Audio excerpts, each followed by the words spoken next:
Indian army ਦੇ ਪਹਿਲੇ literature fest Chandigarh ਦੇ ਵਿੱਚ ਅੱਜ ਇੰਡੀਅਨ ਆਰਮੀ ਦੇ ਕੁਝ ਹਥਿਆਰਾਂ ਦੀ ਨੁਮਾਇਸ਼ ਲਗਾਈ ਗਈ ਹੈ। ਇਸ ਵਕਤ ਅਸੀਂ ਉੱਥੇ ਖੜੇ ਹਾਂ ਜਿੱਥੇ ਇੰਡੀਅਨ ਆਰਮੀ ਨੇ ਕੁਝ ਆਪਣੇ ਅਪਡੇਟਡ ਤੇ ਨਵੇਂ ਵੈਪਨਸ ਤੇ ਟੈਕਨੀਕਲ ਟਰਾਂਸਪੋਰਟੇਸ਼ਨ ਦੇ ਸਾਧਨ ਨੇ ਜਿਹੜੇ ਉਹ ਲਗਾਏ ਹੋਏ। ਤੁਸੀਂ ਮੇਰੇ ਪਿੱਛੇ ਦੇਖ ਸਕਦੇ ਹੋ, ਇਹ ਵੱਡੇ ਵੱਡੇ ਟਰੱਕ ਇੰਡੀਅਨ ਆਰਮੀ ਨੂੰ ਲੜਾਈ ਵੇਲੇ ਯੂਜ਼ ਕੀਤੇ ਜਾਂਦੇ ਆ ਜੋ ਇਹਨਾਂ ਨੂੰ ਅਸਿਸਟ ਕਰਦੇ ਆ। ਇਹ ਟਰੱਕ ਬ੍ਰਿਜ ਬਣਾਉਂਦਾ ਹੈ ਪਾਣੀ ਦੇ ਵਿੱਚ। ਇਹ ਟਰੱਕ ਦੀ ਖਾਸੀਅਤ ਇਹ ਹੈ ਕਿ ਪਾਣੀ ਦੇ ਵਿੱਚ ਬਿਨਾਂ ਕਿਸੇ ਸਪੋਰਟ ਤੋਂ ਇਹ ਖੁੱਲਦਾ ਹੈ ਤੇ ਬ੍ਰਿਜ ਬਣਾ ਦਿੰਦਾ ਹੈ। ਇਸ ਟਰੱਕ ਦੀਆਂ ਟੈਕਨੀਕੈਲਿਟੀਜ਼ ਜਾਣਨ ਲਈ ਅਸੀਂ ਗੱਲਬਾਤ ਕਰਦੇ ਹਾਂ ਇਹਨਾਂ ਦੇ ਇੰਜੀਨੀਅਰ एक्सपर्ट ਦੇ ਨਾਲ कि ये आखिर इस ट्रक का की खासियत है। तो बताइए ये ट्रक क्या हेल्प करता है इंडियन आर्मी के, किस लिए ये किस यूज में आता है?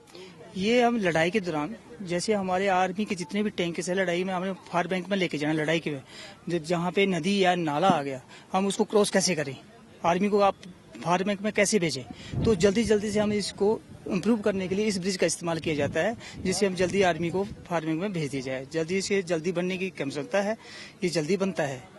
तो कैसे ये कहाँ से वेपन आया, कहाँ से ओरिजिनेट हुआ ये वेपन? ओरिजिनल ये चेकोस्लोवाकिया का है, रशियन है, 97-98 मॉडल है। अभी बिमल टाटरन है, इंडियन है, इम्प्रूव कर चुके हैं जो इंडिया को आर्मी में दे दिया है। अभी इंडियन आर्मी इसको कितने टाइम से यूज कर रही है? जब से हमारा 1987 मॉडल है तो हम 1987 मॉडल से इसको इस्तेमाल कर रहे हैं। जब से हमारे पास एक साल बाद आया है, 1987 का है, 1988 में आया हमारे पास, जब से हम इसको इस्तेमाल कर रहे हैं। तो ये इंडियन आर्मी का एक ऐसा ट्रांसपोर्टेशन है जो पानी में ब्रिज खड़ा करता है और जवानों को मदद करता है पुल बनाने की। पुल बनता है पानी में बिना किसी सपोर्ट के। अब हम आपको दिखाते हैं दूसरा ट्रक। ये दूसरा ट्रक है, इसकी भी हम आपको टेक्निकलिटीज बताएंगे। ये भी बहुत बड़ा ट्रक है, ये भी पुल बनाने के काम आता है लेकिन पानी में नहीं, धरती में। आइए बात करते हैं इनके टेक्निकल इंजीनियर से और पूछते हैं आखिर किस काम आता है ये व्हीकल। सर काइंडली बताएंगे किस काम आता है ये व्हीकल इंडियन? ये लड़ाई के दौरान जब भी हमारी सेना जब एडवांस करती है तो वो क्या होता है, जिसमें एडवांस के दौरान कई राजस्थान, पंजाब और हरियाणा जैसे इलाका जो होता है वो प्लेन इलाका होता है, उसमें कैनल, नहर और नाले वो ज्यादा होते हैं। जब भी हमारे आर्मर्ड फोर्स जो क्या होती है वो एडवांस करती है तो उसको कोई हल्ट ना हो जाए, मतलब वो रुके ना, इसके लिए क्या ये ब्रिज का हम इस्तेमाल करके उनको एडवांस को क्या बरकरार रखने के लिए क्या इस इक्विपमेंट का हम क्या करते हैं, इस्तेमाल करते हैं। कैसे कैसे बनता है ये ब्रिज? ये ब्रिज क्या है, ये ब्रिज ये गाड़ी जो है टाटा 8x8 टाटा है, इसका इस्तेमाल ये ब्रिज है, ये गाड़ी के ऊपर क्या होता है माउंट होता है और इसको क्या है ये हाइड्रोलिक और इलेक्ट्रिक सिस्टम की मदद से ये ब्रिज चलता है। मतलब इसको हम ऑपरेट करते हैं और इस ब्रिज को लॉन्च करते हैं। एक ब्रिज की लंबाई जो 13.5 मीटर होती है और एक सेट होता है। एक सेट के अंदर क्या होता है 4 गाड़ी आती है। ये 4 गाड़ियों मिलकर क्या होता है एक के बाद एक को जोड़ के उसके बाद ये 54 मीटर गैप को क्या हम इसको कवर कर सकते हैं। और इसको एक गाड़ी को लॉन्च करने के लिए हमारे को 15 मिनट लगते हैं और 4 गाड़ियों को लॉन्च करने के लिए हमारे को ज्यादा से ज्यादा दिन में 60 मिनट और रात में 90 मिनट का हम टाइम लेकर इस ब्रिज को हम इस्तेमाल करते हैं। किसी खास ऑपरेशन में ये ब्रिज इस्तेमाल हुआ है? हाँ जी, ये ओपी पराक्रम 2002 में ओपी पराक्रम में इस्तेमाल जैसलमेर में इसका इस्तेमाल किया गया था इस ब्रिज का। तो इंडियन आर्मी का ये व्हीकल 15 मिनट में एक ब्रिज तैयार कर देता है और जिसके थ्रू रेस्क्यू ऑपरेशन या जवानों की ट्रेवलिंग हो सकती है। तो ये बड़ी गाड़ी कहीं पे भी लेके जाई जा सकती है और सिर्फ 15 मिनट में एक ब्रिज बन जाता है किसी नाले पे, किसी नहर पे, इस गाड़ी के थ्रू। इसके बाद हम आपको लेके आए हैं इस जिप्सी के पास जिसके ऊपर लिखा हुआ है रोवर। आइए जानते हैं इस जिप्सी की खासियत क्या है। आप देख सकते हैं 2 बड़े बड़े टावर इस जिप्सी पे लगे हुए हैं और एक ऊपर बैलेट भी लगा हुआ है जिसको आप देख सकते हैं। किसी ना किसी खास पर्पस के लिए ये जिप्सी बनी होगी जिसके आगे रोवर लिखा हुआ है। और आइए बात करते हैं इनके जो टेक्निकल स्टाफ है वो हमें बताएंगे कि ये जिप्सी आम जिप्सियों से खास क्यों है और इसको यहाँ पे डिस्प्ले पे क्यों लगाया गया है। जी, इस जिप्सी में ऐसा खास क्या है? सर ये जिप्सी है, कम्युनिकेशन गाड़ी है। यहाँ से हमारे कमांडर बैठ के जो भी फॉरवर्ड में यूनिट जाती है, जितनी बटालियन से हमारी जो फॉरवर्ड में लड़ाई के दौरान उनको यहाँ से इंस्ट्रक्शन वगैरह पास करते हैं, जो भी मैसेज है वो इनके ऊपर पास करते हैं। ये हमारे सीक्रेट इक्विपमेंट है, इसके अंदर की होती है, इनको कोई इंटरसेप्ट नहीं कर सकता है। ये जो है BHF सेट है, इसकी जो रेंज है 40 किलोमीटर रेंज है। 40 किलोमीटर तक हमारे कमांडर किसी को जो भी बटालियन उनको मैसेज पास कर सकते हैं। उसके बाद में ये HX सेट है, ये HF कम्युनिकेशन है, ये भी सीक्रेट इक्विपमेंट है, इसके अंदर भी की डलती है, इसको भी कोई इंटरसेप्ट नहीं कर सकता। इसकी रेंज जो है 400 किलोमीटर है, बाई ईयर 400 किलोमीटर के अंदर जो भी हमारे प्लाटून जो भी बटालियंस हैं उनको मैसेज पास कर सकते हैं।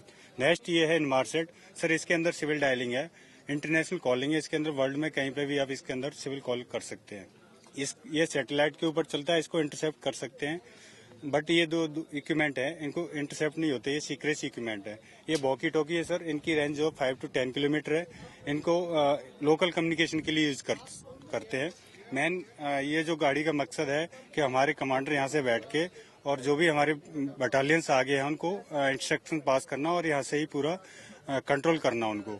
और इसको हम मूविंग गाड़ी इसलिए रखे हैं कि अगर दुश्मन हमारा डायरेक्शन फाइंडिंग करके अगर गोला गिरा दे, क्योंकि कम्युनिकेशन कर रहे हैं तो इसको इंटरसेप्ट भी कर सकते हैं वो, इसीलिए हम इस गाड़ी को मूविंग करते रहते हैं। तो इसलिए इसको कोई भी कहीं से भी डायरेक्शन फाइंड करके इसके ऊपर गोला ना गिरा सके। तो इसकी कभी रेंज प्रॉब्लम भी आ सकती है? सर इसका जो रेंज है ना, टेरेन के ऊपर डिपेंड करता है, थोड़ा बहुत अप डाउन हो सकता है, मतलब 2-3 किलोमीटर अप डाउन हो सकता है सर, ऐसा नहीं, क्योंकि वो डिपेंड करता है टेरेन के ऊपर। पहाड़ी एरिया है या प्लेन एरिया है तो मैक्सिमम रेंज हमारे को वो मिल जाती है, और रेंज के हिसाब से हम एंटीना खड़ा कर लेते हैं।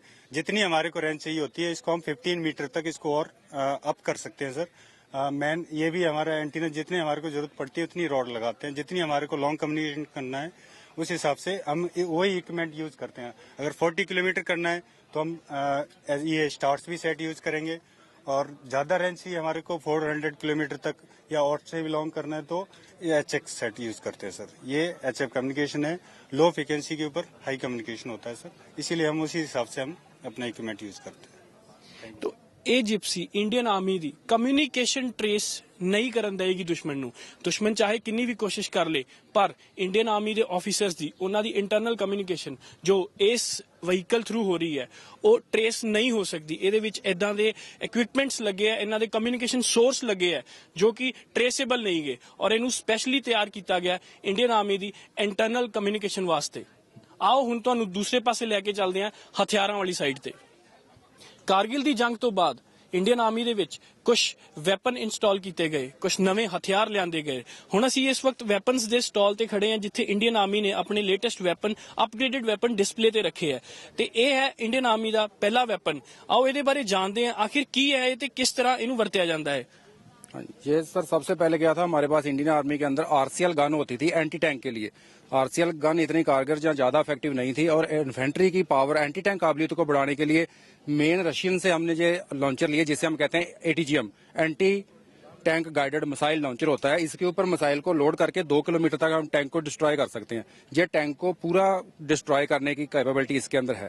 तो कुछ समय बाद हमें रशिया ने क्या है, जो इसके साथ मिसाइल आती थी इसका नाम था फॉगट लॉन्चर, तो फॉगट लॉन्चर हमें दे दिया लेकिन मिसाइल देना बंद कर दिया।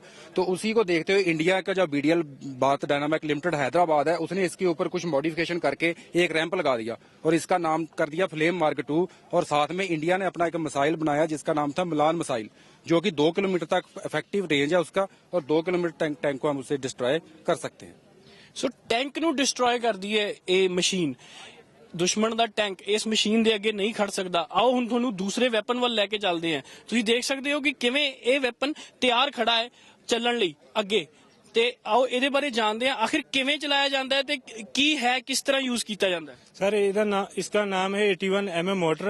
ये लंबे रेंज और इंटरेक्ट फायर करने वाला हथियार है। किसी भी इन्फेंट्री बटालियन के कोई भी ऑपरेशन, चाहे वो लड़ाई हो चाहे CI ऑपरेशन, तो मोटर फायर काफी हद तक उसकी सफलता पर मुनसर करता है। और ये एक मजल लोडेड हथियार है, इससे मजल से बम डाला जाता है बैरल में, और फिक्स्ड फायरिंग पिन होने की वजह से बम फायरिंग पिन पर चोट मारता है, अपने आप फायर हो जाता है। इस पर हम कम से कम 68 मीटर और ज्यादा से ज्यादा 5200 मीटर तक टारगेट एंगेज कर सकते हैं। तो कौन सी जंग में ये यूज हुआ है वेपन? ये सर जो कारगिल वार है उसमें यूज हुआ है, और जो CI ऑपरेशन है अभी हमने उसमें यूज किया हुआ है इसको। ਸੋ ਇੱਕ ਬਟਨ ਦੱਬਣ ਨਾਲ ਇਹ ਤੋਪ ਗੋਲਾ ਦਾਗ ਦੇਗੀ। ਇਸ ਤੋਂ ਬਾਅਦ ਅਗਲੇ ਵੈਪਨ ਤੇ ਚੱਲਦੇ ਆਂ। ਆ ਦੇਖ ਸਕਦੇ ਹੋ ਕੁਝ ਆਟੋਮੈਟਿਕ ਵੈਪਨ ਲੱਗ ਰਿਹਾ ਹੈ। ਸੁਣਿਆ ਹੈ ਕਿ ਇਹ ਕਾਰਗਿਲ ਦੀ ਵਾਰ ਤੋਂ ਬਾਅਦ ਲਿਆਂਦਾ ਗਿਆ ਹੈ, ਤੇ ਜਾਣਦੇ ਆਂ ਇਹਦੇ ਬਾਰੇ ਆਖਿਰ ਕੀ ਨਾਮ ਹੈ ਇਸ ਵੈਪਨ ਦਾ ਤੇ ਕੀ ਖਾਸੀਅਤ ਹੈ। ਇਹ ਵੈਪਨ सब machine gun mini pistol MP9 नाम तो जाना जाता है। ये वेपन स्विट्जरलैंड से लिया गया है। इस वेपन की खासियत यह वेट में बहुत ही हल्का है। इसका वेट 1.5 kg और रेंज 50 मीटर है। इसके साथ दो अलग अलग तरह के मैगजीन दिए जाते हैं, जिसमें हम एक साथ 15 राउंड और एक में 30 राउंड भर के फायर कर सकते हैं। इस वेपन के साथ साइलेंसर की सुविधा दी गई है, जिससे हम आसानी से भीड़ के बीच फायर कर सकते हैं, जिसमें भीड़ में कोई भी दखलंदाजी और नहीं होगी और हम अपने टारगेट को आसानी से हासिल कर सकते हैं। इसके साथ फोल्डर बट की सुविधा भी दी गई है, जिससे हम बट को फोल्ड करके हम आसानी से कैरी भी कर सकते हैं। इस हथियार को अभी हमारी इंडियन आर्मी में लाया गया है और यह बहुत एक कारगर ऑटोमेटिक हथियार है। तो सरहदों पे भी ये हथियार पहुंच चुका है अब तक? नहीं, अभी तो ये सिर्फ सीआई इलाके में गया, जैसे कि JNK, जहां पर टेररिस्ट की हरकत ज्यादा है, या फिर नॉर्थ ईस्ट इलाके में, वहीं पर भी इनका इस्तेमाल किया जा रहा है, क्योंकि इसका रेंज जो बहुत ही कम है, जबकि सरहद पर हमें लंबे रेंज के वेपन चाहिए। ये हमें सिर्फ सीआई एरिया में, जैसे कि JNK या फिर शहर वगैरह में फायर करने के लिए बहुत अच्छे हैं। ਜੰਮੂ ਕਸ਼ਮੀਰ ਦੇ ਅੱਤਵਾਦੀਆਂ ਨਾਲ ਇਹ ਹਥਿਆਰ ਨਜਿੱਠਦਾ ਹੈ। ਇੰਡੀਅਨ ਆਰਮੀ ਦੇ ਸਾਡੇ ਜਵਾਨ ਇਹਨਾਂ ਹਥਿਆਰਾਂ ਨਾਲ ਉਹਨਾਂ ਅੱਤਵਾਦੀਆਂ ਨੂੰ ਸਾਂਭਦੇ ਨੇ ਜਿਹੜੇ ਹਿੰਦੁਸਤਾਨ ਦੇ ਖਿਲਾਫ ਚੱਲਦੇ ਆ। ਆइए देखते हैं अगला हथियार। अगले हथियार बारे जानांगे। ਇਹ ਸਟੇਨ ਗਨ ਲੱਗ ਰਹੀ ਹੈ। ਆਖਿਰ ਇਹ ਹਥਿਆਰ ਬਾਰੇ ਸਾਨੂੰ ਕੌਣ ਦੱਸੇਗਾ? ਸਾਡੇ ਨਾਲ ਇੱਥੇ ਸਾਡੇ ਨਾਲ ਮੌਜੂਦ ਨੇ ਇਹਨਾਂ ਦੇ ਜਿਹੜੇ ਟੈਕਨੀਕਲ ਇੰਜੀਨੀਅਰ ਨੇ, ਉਹ ਦੱਸਣਗੇ ਸਾਨੂੰ ਇਹ ਹਥਿਆਰ ਬਾਰੇ। ਕਾਈਂਡਲੀ ਆ ਰਾਈਫਲ ਬਾਰੇ ਸਾਨੂੰ ਐਕਸਪਲੇਨ ਕਰੋਗੇ ਕੀ ਨਾਮ ਹੈ ਇਹਦਾ ਤੇ ਕਿਸ ਤਰ੍ਹਾਂ ਇਹਦੀ ਰੇਂਜ ਕਿੰਨੀ ਹੈ? ਸਰ ਇਹ ਇਨਸਾਸ ਰਾਈਫਲ ਹੈਗੀ ਆ, ਇੰਡੀਅਨ ਨਿਊ ਸਮਾਲ ਆਰਮ ਸਿਸਟਮ, ਜੋ ਕਿ ਆਪਣੇ ਇੰਡੀਆ ਦੁਆਰਾ ਡਿਵੈਲਪ ਕੀਤੇ ਗਏ ਵੈਪਨ ਹੈਗੇ ਨੇ। ਇਸ ਵੈਪਨ ਦੀ ਐਕਟਿਵ ਜੋ ਇਫੈਕਟਿਵ ਰੇਂਜ ਹੈ 400 ਮੀਟਰ ਤੱਕ ਰੇਂਜ ਹੈਗੀ ਆ, ਔਰ ਇਹ ਇੱਕ ਜਵਾਨ ਦਾ ਇੰਡੀਵਿਜੂਅਲ ਵੈਪਨ ਹੈ। ਹਰ ਇੱਕ ਜਵਾਨ ਨੂੰ ਇਹ ਇੰਡੀਵਿਜੂਅਲ ਵੈਪਨ ਆਰਮੀ ਵਿੱਚ ਅਥੋਰਾਈਜ਼ ਹੁੰਦਾ, ਔਰ ਹਰ ਇੱਕ ਇਹਨੂੰ ਆਪਰੇਟ ਕਰਨ ਦੀ ਕੀ ਆ ਕੈਪੇਬਲ ਹੁੰਦਾ ਇਹਦੇ ਵਾਸਤੇ। ਠੀਕ, ਔਰ ਇਹਦੇ ਵਿੱਚ 20 ਰਾਉਂਡ ਫੀਡ ਕਰ ਸਕਦੇ ਆ। ਇਹਦਾ ਸਪੈਸੀਫਿਕੇਸ਼ਨ ਮੇਨ ਇਹ ਹੈਗਾ ਕਿ ਆਪਾਂ ਇਹਦੇ ਨਾਲ 3 ਰਾਉਂਡ ਕੰਟਰੋਲ ਬਰਸਟ ਫਾਇਰ ਕਰ ਸਕਦੇ ਆ। ਸਿੰਗਲ ਸ਼ਾਰਟ ਰਾਉਂਡ ਵੀ ਫਾਇਰ ਕਰੇਗੀ, ਪਲੱਸ ਅਗਰ ਆਪਾਂ ਬਰਸਟ ਫਾਇਰ ਕਰਨਾ ਤੇ ਆਪਾਂ ਅਮਨੀਸ਼ਨ ਦੀ ਬਚਤ ਕਰ ਸਕੀਏ, ਜ਼ਿਆਦਾ ਅਮਨੀਸ਼ਨ ਵੇਸਟ ਨਾ ਹੋਏ, ਉਸ ਕਰਕੇ ਆਪਾਂ ਇਹਦੇ ਉੱਤੇ ਕੰਟਰੋਲਡ ਬਰਸਟ ਦੀ ਫੈਸਿਲਿਟੀ ਹੈ, ਜਿਹਨੂੰ ਆਪਾਂ 3 ਰਾਉਂਡ ਕੰਟਰੋਲ ਬਰਸਟ ਫਾਇਰ ਕਹਿੰਦੇ ਆ। ਐਟ ਅ ਟਾਈਮ ਤੇ 3 ਰਾਉਂਡ ਆਪਾਂ ਇਹਨਾਂ ਫਾਇਰ ਕਰ ਸਕਦੇ ਆ। ਆਫਟਰ ਟ੍ਰੈਗਰ ਰਿਲੀਜ਼ ਦੁਬਾਰਾ ਫਿਰ ਨੈਕਸਟ 3 ਰਾਉਂਡ ਜਿਹੜੇ ਫਾਇਰ ਕਰੇਗੀ। ਤਿੰਨ ਦੇ ਰਾਉਂਡ ਦੇ ਵਿੱਚ ਫਾਇਰ ਕਰਦੀ ਹੈ ਇਹ ਰਾਈਫਲ। ਆਓ ਅਗਲੀ ਦੇਖਦੇ ਹਾਂ। ਅਗਲੀ ਰਾਈਫਲ ਕਿਸ ਤਰੀਕੇ ਦੀ ਹੈ ਤੇ ਕਿਵੇਂ ਇੰਡੀਅਨ ਆਰਮੀ ਇਸ ਨੂੰ ਵਰਤਦੀ ਹੈ। ਕਾਈਂਡਲੀ ਇਹਦੇ ਬਾਰੇ ਸਾਨੂੰ ਦੱਸੋ ਕਿ ਇਹ ਬੜੇ ਇੱਕ ਖੜਾ ਹੋਇਆ ਹਥਿਆਰ ਲੱਗ ਰਿਹਾ, ਜਿਹਨੂੰ ਸੈੱਟ ਕਰਕੇ ਫਾਇਰ ਕੀਤਾ ਜਾਂਦਾ ਹੋਊਗਾ। ਪਲੀਜ਼ ਇਹਦੇ ਬਾਰੇ ਐਕਸਪਲੇਨ ਕਰੋ। ਇਹ 5.56 mm ਇਨਸਾਸ ਫੈਮਿਲੀ ਦਾ ਹੀ ਵੈਪਨ ਹੈਗਾ। ਉਹ ਇਨਸਾਸ ਰਾਈਫਲ ਸੀਗੀ ਜਿਹਦੇ ਬਾਰੇ ਪਹਿਲਾਂ ਦੱਸ ਰਿਹਾ ਸੀ। ਇਹ ਇਨਸਾਸ LMG ਹੈਗੀ ਆ। LMG means light machine gun ਹੈ। ਇਹਨੂੰ ਆਪਾਂ ਐਂਟੀ ਪਰਸਨਲ ਐਂਟੀ 에ਅਰਕ੍ਰਾਫਟ ਦੇ ਉੱਤੇ ਵੀ ਯੂਜ਼ ਕਰ ਸਕਦੇ ਆ। ਇਹ ਬਾਈਪੋਡ ਦੇ ਉੱਪਰ ਕੀ ਆ ਸਟੇਬਲ ਹੁੰਦੀ ਆ, ਔਰ ਇਹਦੀ ਕੀ ਆ ਰੇਂਜ ਜ਼ਿਆਦਾ, ਉਹਦੀ 400 ਮੀਟਰ ਰੇਂਜ ਆ। ਇਹਦੇ ਨਾਲ ਆਪਾਂ ਅਗਰ ਬਾਈਪੋਡ ਤੇ ਯੂਜ਼ ਕਰ ਰਹੇ ਆ 700 ਮੀਟਰ, ਅਗਰ ਆਪਾਂ ਟਰਾਈਪੋਡ ਦੇ ਉੱਪਰ ਯੂਜ਼ ਕਰ ਰਹੇ ਆ ਤੇ 1000 ਮੀਟਰ ਤੱਕ ਇਹਦੀ ਰੇਂਜ ਆ। ਔਰ ਇਹਨੂੰ ਐਂਟੀ 에ਅਰ ਰੋਲ ਦੇ ਉੱਪਰ ਵੀ ਆਪਾਂ ਯੂਜ਼ ਕਰ ਸਕਦੇ ਆ। 에ਅਰ ਰੋਲ ਦੇ ਉੱਪਰ ਆਪਾਂ ਇਹਨੂੰ ਕੀ ਆ ਮਾਊਂਟ ਕਰ ਸਕਦੇ ਆ। ਇਹਦੇ ਇਸ ਜਗ੍ਹਾ ਤੇ ਇਹਨੂੰ ਫਰੰਟ ਨਟ ਨੂੰ ਇਹਨੂੰ ਕੀ ਆ ਡਿਪਲੋਏ ਕਰਕੇ ਉੱਪਰ, ਤੇ ਕਿਸੇ ਵੀ 에ਅਰ ਦੇ ਖਿਲਾਫ ਆਪਾਂ ਚਾਰੋਂ ਤਰਫ 360 ਡਿਗਰੀ ਆਪਾਂ ਫਾਇਰ ਕਰ ਸਕਦੇ ਆ। ਤੇ ਫਾਇਰ ਕਿੰਨੇ ਦੀ ਉਹਦੇ ਚ ਕਰਦੀ ਹੈ? ਇਹਦੇ ਵਿੱਚ ਫਾਇਰ ਦੀ ਕੈਪੇਬਿਲਿਟੀ ਅਗਰ ਐਂਟੀ 에ਅਰ ਰੋਲ ਤੇ ਕਰਨਾ ਉਹਦੇ 2 ਤਰ੍ਹਾਂ ਦੇ ਮੋਡ ਨੇ, ਸਿੰਗਲ ਔਰ ਫੁੱਲੀ ਆਟੋ। ਇਹ 3 ਕੰਟਰੋਲ ਬ੍ਰੈਸਟ ਨਹੀਂ ਕਰਦੀ, ਫੁੱਲੀ ਆਟੋ ਕਰਦੀ ਆ। 30 ਰਾਉਂਡ ਇਹਦੇ ਮੈਗਜ਼ੀਨ ਵਿੱਚ ਫੀਡ ਕੀਤੇ ਜਾਂਦੇ ਨੇ। ਇੱਕ ਵਾਰ ਟ੍ਰਿਗਰ ਪ੍ਰੈਸ ਕਰਨ ਤੇ 30 ਦੇ 30 ਰਾਉਂਡ ਫਾਇਰ ਕਰ ਸਕਦੀ ਹੈ। ਸੋ 30 ਰਾਉਂਡ ਫਾਇਰ ਕਰਨ ਵਾਲੀ ਇਹ ਮਸ਼ੀਨ ਗਨ ਇਹ ਦੁਸ਼ਮਣ ਦੇ ਜਹਾਜ਼ ਨੂੰ ਵੀ ਥੱਲੇ ਸੁੱਟ ਸਕਦੀ ਹੈ। ਆਓ ਦੇਖਦੇ ਹਾਂ ਅਗਲਾ ਵੈਪਨ। ਇਹ ਕਾਫੀ ਭਾਰਾ ਲੱਗ ਰਿਹਾ ਹੈ ਔਰ ਇਹਦੀਆਂ ਜਿਹੜੀਆਂ ਬੈਰਲਸ ਨੇ ਉਹ ਵੀ ਬਹੁਤ ਖਤਰਨਾਕ ਲੱਗ ਰਹੀਆਂ ਨੇ। ਆਓ ਪੁੱਛਦੇ ਹਾਂ ਇਹਦੇ ਬਾਰੇ ਸਾਨੂੰ ਦੱਸੋ ਥੋੜਾ ਜਿਹਾ। ਖਤਰਨਾਕ ਲੱਗ ਰਿਹਾ ਇਹ ਵੈਪਨ। ਇਹ ਵੀ ਵੈਪਨ ਇੰਡੀਅਨ ਆਰਮੀ ਦਾ ਹੈਗਾ, ਔਰ ਇਸ ਵੈਪਨ ਨੂੰ ਕੀ ਹੈ ਇੰਡੀਅਨ ਆਰਮੀ DRDO ਦੁਆਰਾ ਡਿਵੈਲਪ ਕੀਤਾ ਗਿਆ। ਇਹ ਇੱਕ ਗ੍ਰੇਨੇਡ ਲਾਂਚਰ ਹੈ। ਗ੍ਰੇਨੇਡ ਲਾਂਚਰ ਹੈ, ਇਹਦੇ ਅੰਦਰ ਆਪਾਂ ਕੀ ਹੈ ਗ੍ਰੇਨੇਡ ਨੂੰ ਫੀਡ ਕਰਦੇ ਆ, ਔਰ ਇਹਦੇ ਨਾਲ ਆਪਾਂ ਗ੍ਰੇਨੇਡ ਫਾਇਰ ਕਰ ਸਕਦੇ ਆ ਕਿਸੇ ਵੀ ਟਾਰਗੇਟ ਨੂੰ ਡਿਸਟਰੋਏ ਕਰਨ ਵਾਸਤੇ। तो ਗ੍ਰਨੇਡ ਲਾਂਚ ਲਈ ਵੀ ਇੰਡੀਅਨ ਆਰਮੀ ਨੇ ਹੁਣ ਵੈਪਨ ਲਿਆਂਦਾ ਹੈ ਤਾਂ ਕਿ ਹੱਥਾਂ ਨਾਲ ਗ੍ਰਨੇਡ ਨਹੀਂ ਸਿੱਟਿਆ ਜਾਊਗਾ।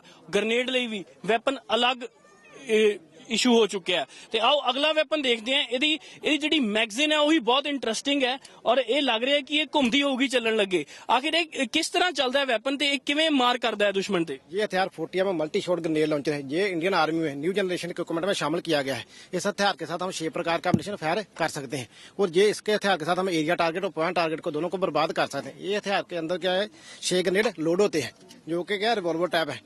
ये क्या गैस ऑपरेटर के सिद्धांत के ऊपर काम करता है। वो अलग अलग ग्रेनेड का इसके अंदर क्या लोड किए जाएंगे और जब इसको बंद करेंगे एक फायर क्या है आसानी से 6 सेकंड में क्या है इसको फायर कर लेता है 6 ग्रेनेड को। और ये क्या रोटेट टाइप है गैस ऑपरेटर के सिद्धांत के ऊपर काम करेगा। एक राउंड फायर होने के बाद ग्रेनेड फायर होने के बाद दूसरा ग्रेनेड क्या अपने बैल के सीध में आ जाएगा। ਸੋ ਗਰਨੇਡ ਦੀ ਬੈਰਲ ਹੈ ਜਿਹੜੀ ਉਹ ਘੁੰਮ ਕੇ ਫਾਇਰ ਕਰੇਗੀ ਹੁਣ ਦੁਸ਼ਮਣਾਂ ਦੇ ਉੱਤੇ। ਇਹ ਬੰਦੂਕ ਹੈ ਜਿਹੜੀ ਗਰਨੇਡ ਸਿੱਟੇਗੀ ਦੁਸ਼ਮਣਾਂ ਤੇ ਘੁੰਮ ਕੇ। ਆ ਤੁਸੀਂ ਦੇਖ ਸਕਦੇ ਹੋ ਗੋਲ ਮੈਗਜ਼ੀਨ ਘੁੰਮੇਗੀ ਇਹਦੀ ਚੱਲਣ ਲੱਗੇ, ਦੁਬਾਰਾ ਲੋਡ ਨਹੀਂ ਕਰਨਾ ਪਏਗਾ। ਇੱਕ ਵਾਰ ਦੇ ਵਿੱਚ ਕਾਫੀ ਸਾਰੇ ਗਰਨੇਡ ਫਾਇਰ ਕਰ ਸਕਦੀ ਹੈ। ਆਓ ਅਗਲਾ ਵੈਪਨ ਤੁਹਾਨੂੰ ਦਿਖਾਣੇ ਆ। ਇਹ ਕਾਫੀ ਅਪਡੇਟਡ ਵੈਪਨਸ ਨੇ ਜਿਹੜੇ ਇੰਡੀਅਨ ਆਰਮੀ ਦੇ, ਉਹ ਇਸ ਟਾਈਮ ਡਿਸਪਲੇ ਤੇ ਲਾਏ ਹੋਏ ਆ। ਤੁਸੀਂ ਦੇਖ ਦੋਗੇ ਇੱਕ ਨੌਜਵਾਨ ਮੁੰਡਾ ਕਾਫੀ ਤੋਪ ਵਰਗੀ ਚੀਜ਼ ਆਪਣੇ ਹੱਥ ਨਾਲ ਲਈ ਫਿਰਦਾ ਹੈ। ਆਓ ਜਾਣਦੇ ਆ ਇਸ ਤੋਪ ਬਾਰੇ ਆਖਿਰ ਕੀ ਚੀਜ਼ ਹੈ। ਕਾਫੀ ਫਰੈਸ਼ ਔਰ ਕਾਫੀ ਨਵਾਂ ਵੈਪਨ ਲੱਗ ਰਿਹਾ ਹੈ। ਸਰ ਇਹ ਕਿਸ ਤਰ੍ਹਾਂ ਦਾ ਵੈਪਨ ਹੈ ਔਰ ਕਿਵੇਂ ਫਾਇਰ ਕਰਦਾ ਹੈ? ਸਰ ਜੀ ਇਹ ਪਹਿਲਾਂ ਇਸ ਤਰ੍ਹਾਂ ਦਾ ਵੈਪਨ ਜੋ 84mm ਰਾਕਟ ਲਾਂਚਰ ਆਪਾਂ ਕਹਿੰਦੇ ਆ, ਇਹ ਐਂਟੀ ਟੈਂਕ ਔਰ ਐਂਟੀ ਪਰਪਸ ਦੋਨੋਂ ਰੋਲ ਵਾਸਤੇ ਇਹਨੂੰ ਯੂਜ਼ ਕੀਤਾ ਜਾਂਦਾ। ਇਹਦਾ ਇਹ ਲੇਟੈਸਟ 3rd ਵਰਜਨ ਹੈ, ਇਹਨੂੰ ਮਾਰਕ 3 ਕਿਹਾ ਜਾਂਦਾ ਔਰ ਇਹਦੇ ਨਾਲ ਆਪਾਂ ਦੁਸ਼ਮਣ ਦੇ ਟੈਂਕ ਨੂੰ ਡਿਸਟਰੋਏ ਕਰਦੇ ਆ। 9 ਪ੍ਰਕਾਰ ਦਾ ਅਮਨੀਸ਼ਨ ਇਹਦੇ ਨਾਲ ਆਪਾਂ ਫਾਇਰ ਕਰ ਸਕਦੇ ਆ ਔਰ ਇਹਦਾ ਮੇਨ ਇੱਕ ਚੀਜ਼ ਇਹ ਹੈਗੀ ਹੈ ਕਿ ਇੱਕ ਹੀ ਸਾਈਡ ਦੇ ਨਾਲ ਆਪਾਂ ਇਹਦਾ 9 ਪ੍ਰਕਾਰ ਦਾ ਅਮਨੀਸ਼ਨ ਫਾਇਰ ਕਰਦੇ ਆ। ਕੋਈ ਅਲੱਗ-ਅਲੱਗ ਬਾਰ-ਬਾਰ ਸਾਈਡ ਚੇਂਜ ਕਰਨ ਦੀ ਲੋੜ ਨਹੀਂ ਹੈਗੀ ਔਰ ਇਹਦਾ 500 ਮੀਟਰ ਤੱਕ ਇਫੈਕਟਿਵ ਰੇਂਜ ਆ। ਕਿਸੇ ਵੀ ਟੈਂਕ ਨੂੰ ਡਿਸਟਰੋਏ ਕਰ ਸਕਦੇ ਆ ਔਰ ਐਂਟੀ ਪਰਸਨ ਵਾਸਤੇ 1000 ਮੀਟਰ ਤੋਂ ਲੈ 1000 ਮੀਟਰ ਜਾਂ 1250 ਮੀਟਰ ਤੱਕ ਆਪਾਂ ਅਲੱਗ-ਅਲੱਗ ਦੋਨਾਂ ਰੇਂਜਾਂ ਦੇ ਫਾਇਰ ਕਰਕੇ ਡਿਸਟਰੋਏ ਕਰ ਸਕਦੇ ਹਾਂ। ਸੋ ਇਹਦਾ ਐਮੂਨੀਸ਼ਨ ਹੈ? ਹਾਂਜੀ, ਇਹਦਾ ਰਾਉਂਡ ਹੈ HE ਹਾਈ ਐਕਸਪਲੋਸਿਵ। ਇਹਦੀ ਮਾਰ ਕਿੰਨੀ ਕਿਲੋਮੀਟਰ ਤੱਕ ਮਾਰ ਹੈ? ਇਹਦੀ 1250 ਮੀਟਰ ਤੱਕ ਆਪਾਂ ਫਾਇਰ ਕਰ ਸਕਦੇ ਹਾਂ ਇਹਨੂੰ। ਇਹ ਬਿਲਕੁਲ ਐਕੂਰੇਟ ਟਾਰਗੇਟ? ਬਿਲਕੁਲ ਐਕੂਰੇਟ ਹੈ ਜੀ ਔਰ ਏਰੀਆ ਟਾਰਗੇਟ ਵੀ ਹੈਗਾ ਹੈ। ਉਹ ਕਿੰਨਾ ਹੈ? 10 ਮੀਟਰ ਰੇਡੀਅਸ ਦੇ ਵਿੱਚ ਕੀ ਹੈ ਪੂਰਾ ਇਹਦਾ ਇਫੈਕਟਿਵ ਆ। ਸੋ ਇਹ ਤੋਪ ਦਾ ਗੋਲਾ 12 ਮੀਟਰ ਟਾਰਗੇਟ ਨੂੰ ਉਹ ਕਰਦਾ, ਮਾਰ ਕਰਦਾ। ਅਗਲਾ ਵੈਪਨ ਵੀ ਕਾਫੀ ਤੁਸੀਂ ਦੇਖ ਸਕਦੇ ਹੋ ਵੱਡਾ ਔਰ ਟਿਕਾਊ ਵੈਪਨ ਆ ਔਰ ਇਹਨੂੰ ਇਹ ਦੇਖ ਕੇ ਲੱਗ ਰਿਹਾ ਕਿ ਇਹਨੂੰ ਟਿਕਾ ਕੇ ਫਾਇਰ ਕੀਤਾ ਜਾਂਦਾ ਹੈ। ਇਹਦੇ ਬਾਰੇ ਪੁੱਛਦੇ ਆ। ਇਹ ਵੈਪਨ ਬਾਰੇ ਸਾਨੂੰ ਥੋੜਾ ਦੱਸੋ ਜੀ, ਕੀ ਹੈ ਇਹ? ਹਾਂਜੀ ਸਰ, ਇਹਦਾ ਨਾਮ ਹੈਗਾ ਹੈ 30mm ਆਟੋਮੈਟਿਕ ਗਰਨੇਡ ਲਾਂਚਰ।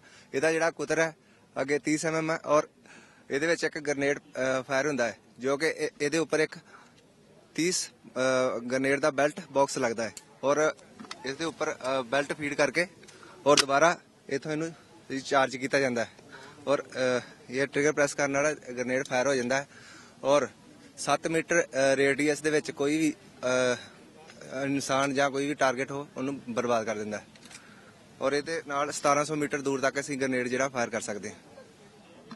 ਸੋ ਗਰਨੇਡ ਫਾਇਰ ਕਰਨ ਵਾਲੀਆਂ ਮਸ਼ੀਨਾਂ ਤੇ ਆਟੋਮੈਟਿਕ ਮਸ਼ੀਨਾਂ ਹੁਣ ਇੰਡੀਅਨ ਆਰਮੀ ਨੇ ਅੱਜ ਚੰਡੀਗੜ੍ਹ ਦੇ ਵਿੱਚ ਡਿਸਪਲੇ ਤੇ ਲਾਈਆਂ ਨੇ। ਆਖਿਰਕਾਰ ਇੱਥੋਂ ਪਤਾ ਲੱਗ ਰਿਹਾ ਕਿ ਇੰਡੀਅਨ ਆਰਮੀ ਆਪਣੇ ਬਹੁਤ ਅਪਡੇਟਡ ਵੈਪਨਸ ਨੂੰ ਡਿਸਪਲੇ ਤੇ ਲਾ ਰਹੀ ਹੈ ਤਾਂ ਕਿ ਲੋਕਾਂ 'ਚ ਅਵੇਅਰਨੈਸ ਫੈਲੇ ਕਿ ਇੰਡੀਅਨ ਆਰਮੀ ਸਿਰਫ ਹੱਥਾਂ ਨਾਲ ਨਹੀਂ, ਉਹਨਾਂ ਕੋਲੇ ਤਕੜੇ ਹਥਿਆਰ ਵੀ ਨੇ। ਕਿਉਂਕਿ ਇੱਕ ਨੈਪੋਲੀਅਨ ਦਾ ਇਹ ਕਹਿਣਾ ਸੀਗਾ, ਜਿਨ੍ਹਾਂ ਕੋਲੇ ਤਕੜੇ ਹਥਿਆਰ ਹੁੰਦੇ ਨੇ ਉਹਨਾਂ ਦੇਸ਼ਾਂ ਦੀ ਹਮੇਸ਼ਾ ਜਿੱਤ ਹੁੰਦੀ ਹੈ। तो इस हथियारों को देख के लगता है कि अगर दुश्मन वार करेगा तो जित हिंदुस्तान की होएगी। कैमरा पर्सन राजिंदर सिंह दे नाल अमनदीप दीक्षित, ABP सांझा, चंडीगढ़।